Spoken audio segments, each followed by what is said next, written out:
Hey, this is Randall Kennedy again. My second installment of Bipolar. Excuse my hair, but I couldn't get the haircut because of the lockdown due to coronavirus. I touched on coronavirus yesterday. Just some more information. In South Africa, the confirmed cases are over 21,000. The deaths are over 400. Now, bipolar people, we don't like uncertainty. We don't like stress. We don't like anxiety. So it affects us very, very badly. But enough of Corona.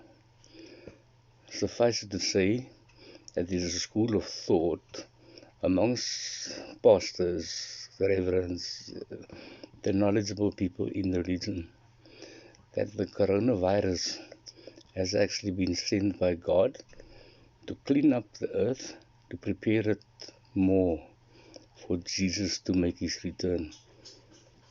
And just a thought. Now, South Africa's economy is on its knees, from national government to provincial government to local government, unemployment, poverty. We're in recession even before the lockdown started. Now the world is in recession now, so that doesn't sit well with us either. It's hectic. So let's talk about bipolar a bit more. But before I go there, I said South Africa's economy is on its knees. I just wish whoever is on their knees pray to God, because God is the only Savior. Now, bipolar is generally diagnosed from high teens to about 30 years old. I was diagnosed when I was 48. Rather unusual. Rather unusual. Now, to take it further, bipolar is a debilitating illness. Like I said yesterday, I don't wish it on my worst enemy. I was declared disabled officially by my hospital about 4 or 5 years ago. The result of that was that I could draw my disability fund from my life insurance. A sizable amount, a very sizable amount. So, I want to add about the hereditary stuff. I believe my mom and my dad suffered from undiagnosed medical problems, referring to mental. I myself has been first in everything I've tackled, be it soccer, be it singing, be it girlfriends, being career, everything, including school, including university. I was always first, and I always had the most. I think the signs should have been clear that I was suffering from bipolar. But by then, bipolar wasn't really known, and my GP felt it good to put me on antidepressants. I was on it for about 2 years, but the antidepressant side was actually part of bipolar. I was going through a trough, and I was actually always operating at the top part of the curve. So always in a hurry, always fast, always first. Hectic stuff. But I wouldn't change that for the world. I wouldn't change that for the world.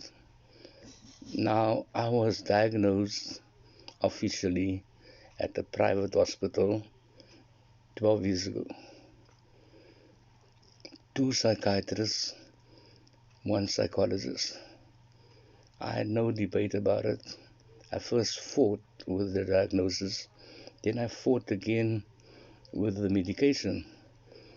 But I checked and read on the internet about these conditions and about the medication and accepted it. And once I've accepted it, I could easily go on to medication. I'm also a very hectic insomniac, and I need anti-anxiety tablets to calm me down.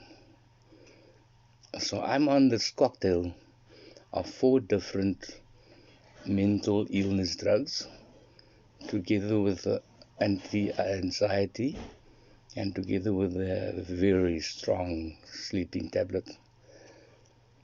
But once I've accepted my condition, that is, I just kept on taking it. A couple of months later, our medical aid ran out, and I had to go to public hospital. They gave me medication. They gave me a sleeping tablet called diazepam, which for me wasn't at all effective. But then again, the doctors and psychiatrists at the hospital couldn't prescribe anything more. When we had the means, financially that is, I could get some sleeping tablets again and anti-anxiety tablets again. Now, after being diagnosed and after the funds ran out, I had to go to a day hospital, public day hospital. Talk about inefficient. But the psychiatrist here told me about a program at a very prominent, if not the best, psychiatric hospital in the African continent. I was soon taken up into a ward where you could wear your service, have your laptop, have your phone, use it when you want to, as long as it didn't impact on the program. So I went into the program. I'll never forget. I got a call from the assistant charge of that ward the Friday afternoon, and she asked me whether I could start on the program. It's a full in-house program. Whether I didn't want to attend and start the program the next Monday. I told her, let me first speak to my wife. And when my wife came back from work, I told her about it, and she agreed with me that I should go. I went the Monday. And what a liberating experience. The objective was very clear. They wanted to diagnose my mental condition, 1, and 2, prescribe the correct medication for me. Now that was a mission on its own. I displayed high levels of mania. A manic episode means you off the top cycle of hyperactivity. It's called a manic episode. Now, I've been operating in manic episodes all my life, man. All my life I've been manic, but just coming into hyperactivity, which is slightly under manic, coming into hyperactivity most of the time, virtually my whole life. So the doctor, the psychiatrist, psychologist that saw me to verify my diagnosis made it clear that I'm bipolar. Together with bipolar, I was also diagnosed with narcissism. Although narcissism was linked to bipolar. When I left that ward in the hospital, I was very sad because they did some good work for me. But for now, you must wait for the next installment. I realize now that 5 minutes is not enough and 10 minutes is good. So have a nice day. God bless you.